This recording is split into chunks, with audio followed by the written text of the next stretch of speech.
Hey friends, and welcome back to a video.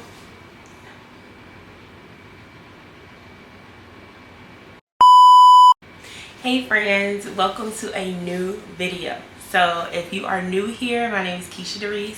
Hey. And if you are a returning subscriber, hey friend. As always, like, comment, and subscribe. However, as you can tell by the title of this video, I am going to be doing the things that I've learned in my 20s. So I thought that this video was fitting because my birthday was June 5th. If you're watching this video, then say happy birthday. But my birthday just passed, and no, I did not just turn 30. I just turned 31. That's a secret. Keep it.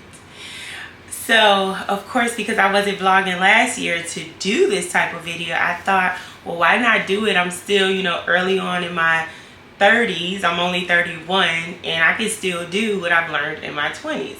So, if you ready to know the details, tips, tricks, keep watching. So, I jotted down in my handy dandy little notebook. Y'all might see this notebook a little bit often because I write everything in this notebook.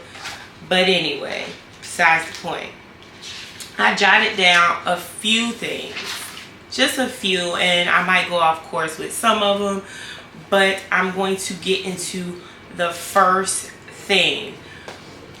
The main one that I think for me is most important is not my timing but God's timing.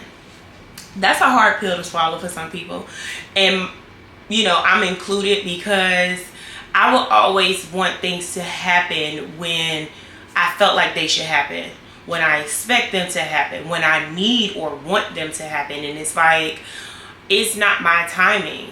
That's not meant for it, whatever it is, it's not meant to happen right then and there. It's not meant to happen that week, that day, or in that moment. It's gonna happen, but it's not on my timing. I have to accept that it's not on my timing. It's on God's timing. And that can be with anything, honestly. Like, truthfully, no matter what it looked like, wrap it up and accept it that it's not going to be on your timing. Plain and simple.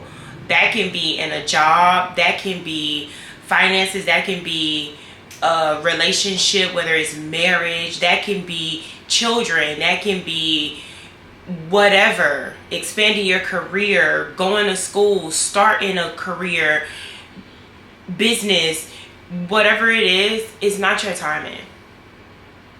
It's not up to, like, you can decide when you want to do it. Like, okay, yeah, I want to go back to school, say August.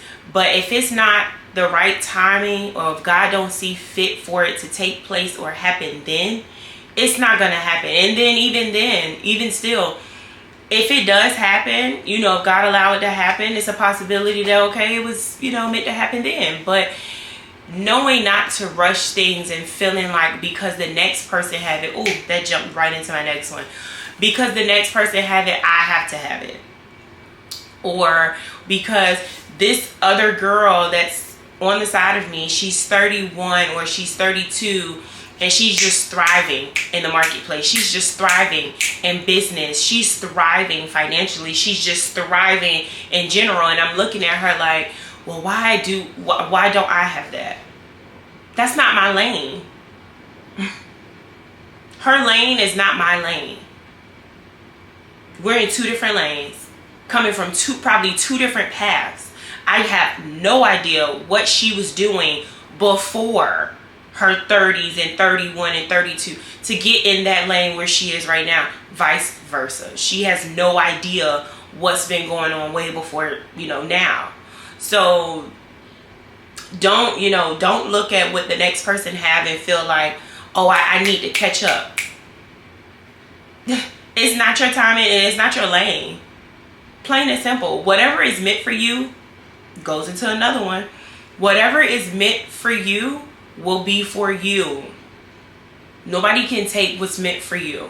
If somebody can take it, then it wasn't yours to begin with. I know growing up, when I was like getting into relationships, like in my early 20s, or even like teenager, like 18, 19, 20. My friends and my sister and whatnot would say, if somebody can take your man, then he was never yours to begin with. You tell me what a lie is it, because I honestly feel like it's the same thing just in general. Nobody can take what was meant for you. Plain and simple. At all. When it's time for it to happen, it will happen. When it's time for it to come, it will come. When it's time for you to start that business, it will happen. When it's time for you to venture off into school, college, moving, jobs, marriage, children, it will happen. Plain and simple. Do not look to your left, do not look to your right, and do not look behind you to see what everybody else got going on, because that'll be a big discouragement for you. And that was something that I learned, like paying attention to everybody else around me, how young they are, how older they are, even some my age, and I'm like, oh my gosh, they got all of this, like what am I doing wrong? I want what they have. No. No.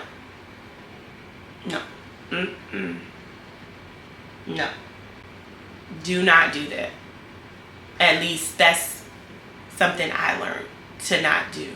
To not covet what my peers have. To not covet what I see on social media. That's another big one as well. Just because you see it does not be like, it's not all glitz and glamour. Plain and simple. Like everything you see is not glitz and glamour, especially on social media. Y'all need to be careful with social media, because everything on social media is just, it's just for views. A lot of the times it's just for views.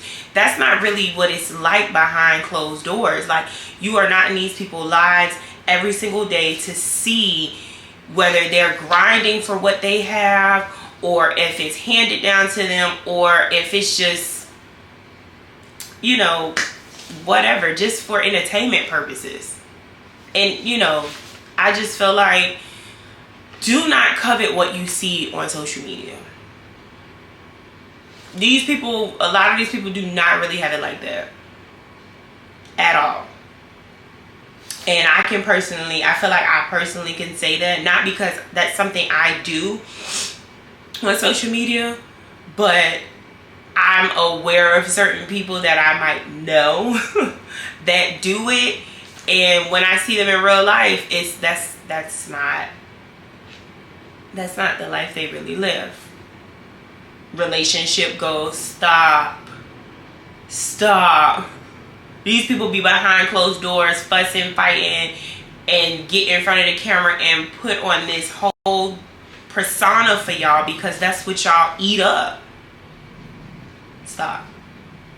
I learned that early on in my 20s. Like, that's not relationship goals. Let the relationship goals be your grandparents that's been together for 70 years and still together, grinding it out, loving each other. Let that be the relationship goals. Do not let what you see on social media be relationship goals, and you do not personally know these people or have a connection or personal relationship with them whatsoever. Like, moving on. I know that probably was a lot, but my next one is also putting God first. Do not make a plan and then add God to the picture. That was also a big one for me as well, because I'm good at putting together a plan, or coming up with ideas like, yep, this is what I want to do. I'm gonna go do this. I'm gonna sign up for this class. I'm gonna venture off into this. And then after I come up with the plan and the layout and the ideas and how I'm gonna maneuver through each one, then I decide, oh, let me add God to this picture so he can connect the dots. You know how many times them dots did not connect? Like, I be thinking them dots gonna be like, doo, doo, doo, doo. No, I didn't put the plan together and add God, and them dots be all over the map, all over the globe. I be in Antarctica somewhere thinking I'm supposed to be down here in South Florida. Like, That's what I mean when I say, do not put together a plan. Don't add God to the picture. Let God be put there. Let God be first. At least for me. I don't know what everybody else religion preference is, but I know for me, God is first. And that was a hard one that I had to learn, even to the point where I would become frustrated. I would go and seek counsel from my friends and advice, and that was always number one, putting God first. Until I really had to put him first, it was like, oh, okay, this makes sense now. I see why everything I was trying to do was not working, because I was not putting him first. It was like making a plan and then let me go tell God about it. No. Put him first.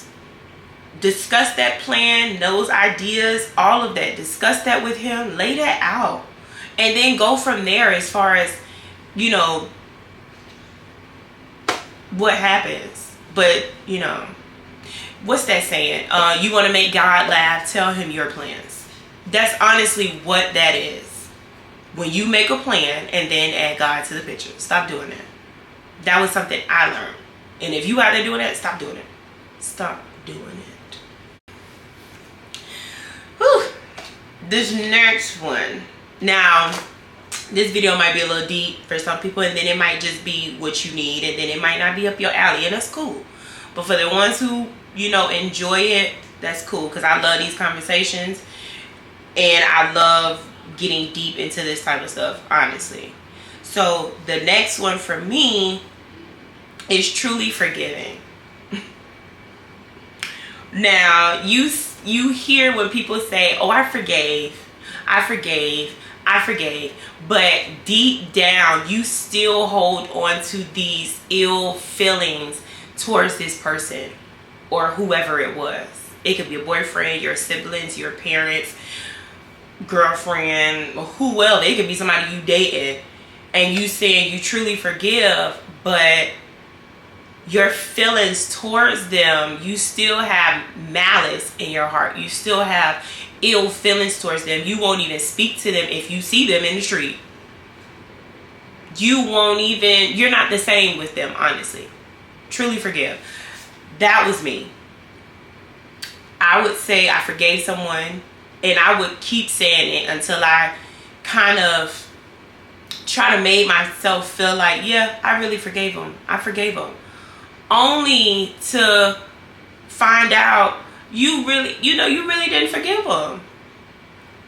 And I couldn't stand it. It was eating me up to where I would be so frustrated. I'm like, I just really want to forgive them. I do not want to hold on to anything. Like, who has time to hold on to hurt that somebody has done to them?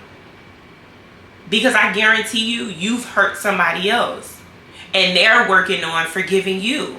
So that was also another thing that helped me move into truly forgiving, because if I sit back and I think about the people that I possibly hurted, they're working on forgiving me as well. So who am I to hold anything towards anybody else that have hurt me? Truly forgive.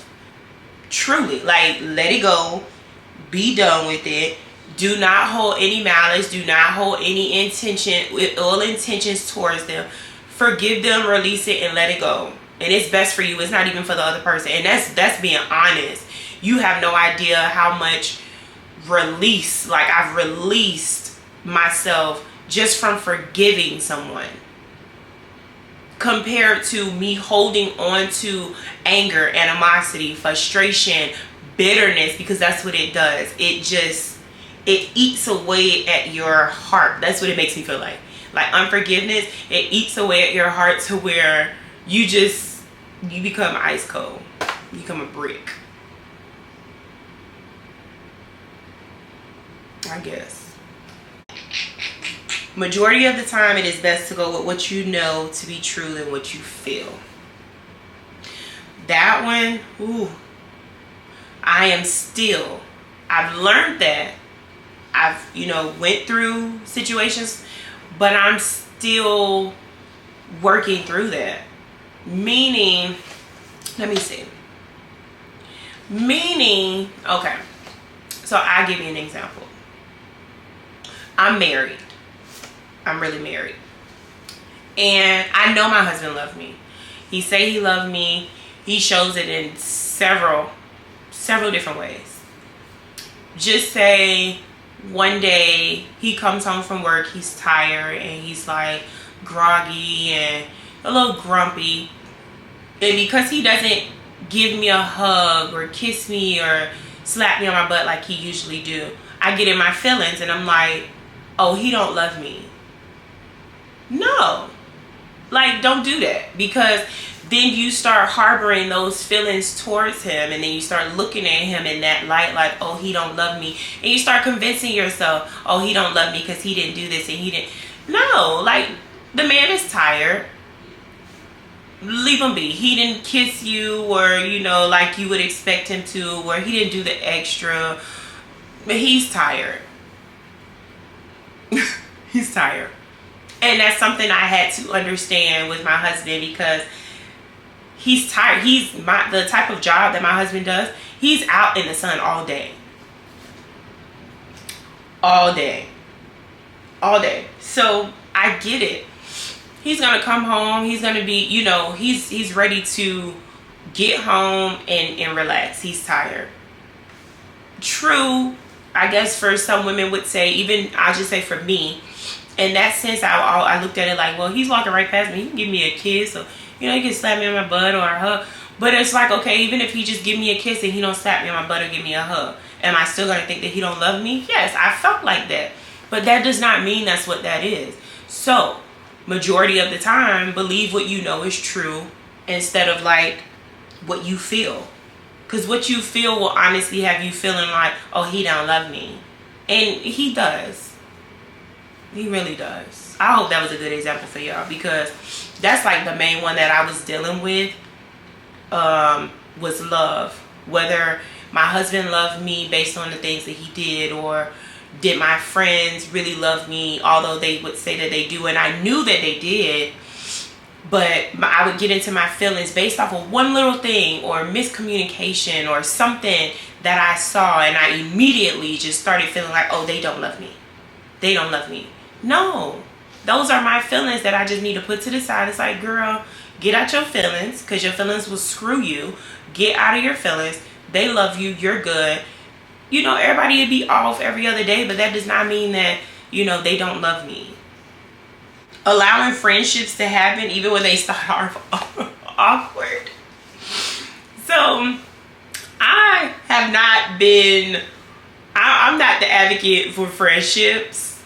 And when I say that, I don't mean like I don't agree with making friends. No, I'm all for making friends. I'm not the advocate on how to make friends, because all throughout school, from elementary, middle, and high, I always was a quiet student. People would come and start talking to me, and that's how I started talking.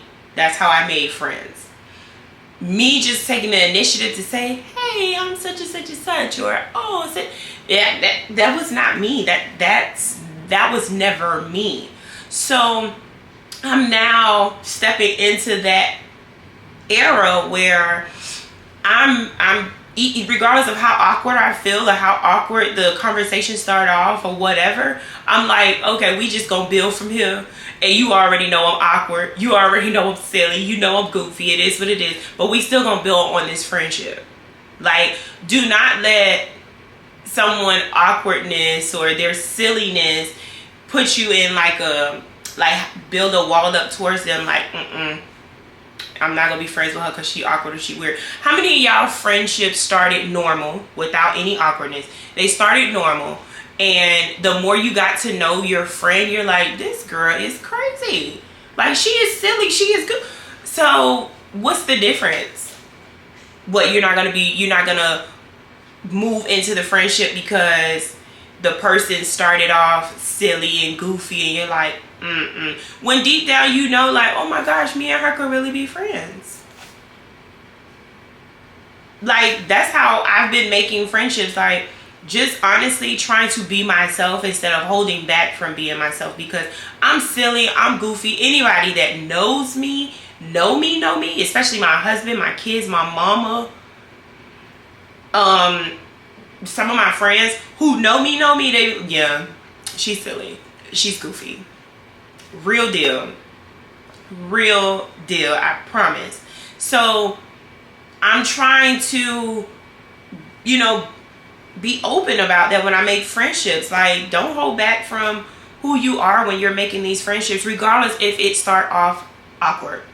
Let it be awkward, let it be funny, let it be goofy, let it be weird. Build off of that, plain and simple. And if the person still don't want to, you know, have a conversation with you or build on a friendship with you, then so be it. It's fine. It ain't gonna hurt you. That's just one person or two, whatever. Keep it pushing, plain and simple. My last one is silence is key. Yeah, the silence is key.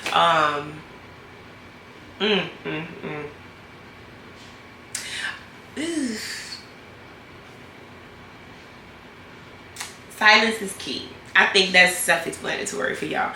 Silence is key in a lot of situations. For me, silence is definitely key when I get frustrated, when I get angry, when I get in my feelings. Silence is key. Like, Keisha, zip it. Don't say nothing. Do not. For one, you shouldn't be speaking out of anger or frustration. You shouldn't be speaking out on your feelings, not when they still just sitting there bubbling, rumbling, and ready to just spill out of your mouth any type of way. Do not do that. You should not be doing that. So silence is key for me during frustration. When I'm angry, I have to, honestly, when I get like that, when I'm frustrated or feel like I'm angry, I leave from around whoever I'm around, and I might go sit in my car and journal or sit in my car and do something on my laptop. But I'm learning not to speak, because it's a strong possibility, and I know it's a strong possibility that if I'm frustrated and I'm angry, that if I open my mouth, it could come out the wrong way. And that's not my intentions. But if I know that when I'm frustrated and I'm angry that can happen, and I still choose to do it, then it's intentional. I intentionally did that. And that's not okay. I'm learning, which I've learned, and I'm still walking it out, not to speak when angry, not to speak when I'm frustrated, and not to speak like as I'm just sitting in my feelings. Silence is key. Yeah. I'm thinking of another example that works for me, and silence is key. Spilling all of my effort, like my business, to everybody. Like, you don't gotta tell everybody your business. I understand you might want to connect with certain people. Oh, that's another way. You do not have to tell everybody your business, especially on social media. Y'all get off of social media doing that. That is just so distasteful. You get on social media and tell all your business. Stop. Silence is key, honey. Go get a journal or something. I know you got close friends. You don't got friends that you can trust. Get a journal. Go talk to God. He listening. Stop. Like, I've learned silence is key to, just because the room is silent, I do not have to open my mouth and spill my business. That was something that I've done. Yeah. Not even just in my 20s. But something that I've done where if the room is silent, I can be amongst friends or even with my husband. If the room is silent, I'm like, something is off. Like, what's wrong? Like, why is no one speaking? Why is it so quiet? And it's not that nobody want to talk. Like, everybody could be in a room doing something. Somebody could be on a laptop, somebody on the phone, somebody working.